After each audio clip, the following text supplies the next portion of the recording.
So the article that I found for this current event is an article about vaccine shortages and COVID-19 cases in Kenya and pretty much all the countries in Africa. Some countries and companies involved in this article were Kenya was the main one that they talked about. They also talked about other countries in Africa and the continent of Africa as a whole. COVAX for the company who's dishing out vaccines to other countries. India for some of the donations that they made to Kenya and Africa, and also the European Union as well. They are close relations and trade with Africa, and it gets brought up in the article a couple times. The main summary of the article is about the vaccine shortages in Kenya. Um, Health workers are uh, dying because of the vaccine shortages and not being taken care of as well as they should be or as well as they are in other countries such as the United States. They've been ordering vaccines and trying to get about 30% of their population vaccinated. They've been receiving less and less vaccine deliveries. It basically talks about how the richer countries such as the United States and like Great Britain and other countries in Europe have all gotten the vaccines and gotten a lot of their people vaccinated.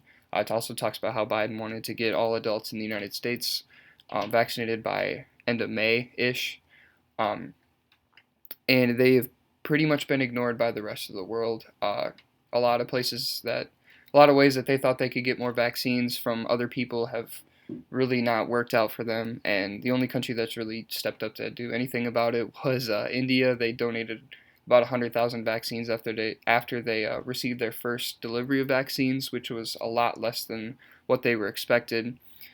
It talks about how they have pretty much no idea when the next batch of vaccines is coming for them, and it's just a real struggle for all the workers in the healthcare profession, and it's not good at all. It could take years to get people vaccinated. Like I said, they want to get about 30% of their people vaccinated. They expect that to happen by the end of 2023, which compared to what the United States has in plan for vaccinations is just a ridiculously long time, and it's compared to everyone else in the world, it's pretty sad. Um, there's also variants of the virus going around in southern Africa. People are just getting the first dose of the vaccine, and with all these variants going around, it could also hurt and undermine the vaccine and the properties of the vaccine.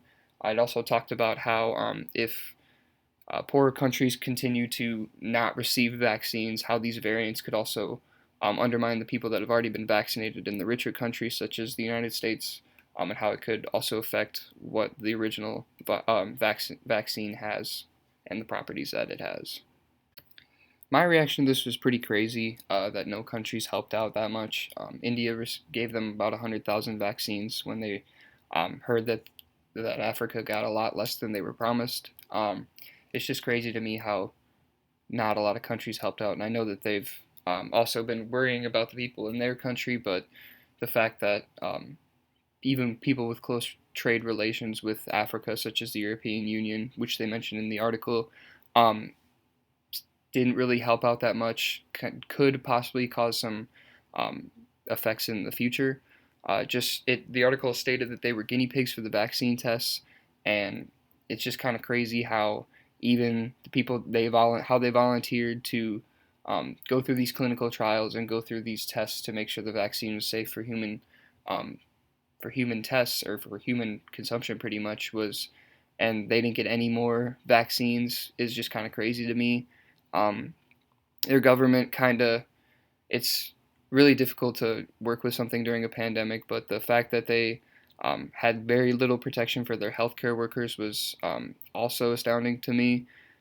They lost a lot of healthcare workers either due to deaths from COVID or people just leaving the job. They cut salaries for healthcare workers and nurses and doctors would go months working on patients with the vaccine and basically be paid nothing.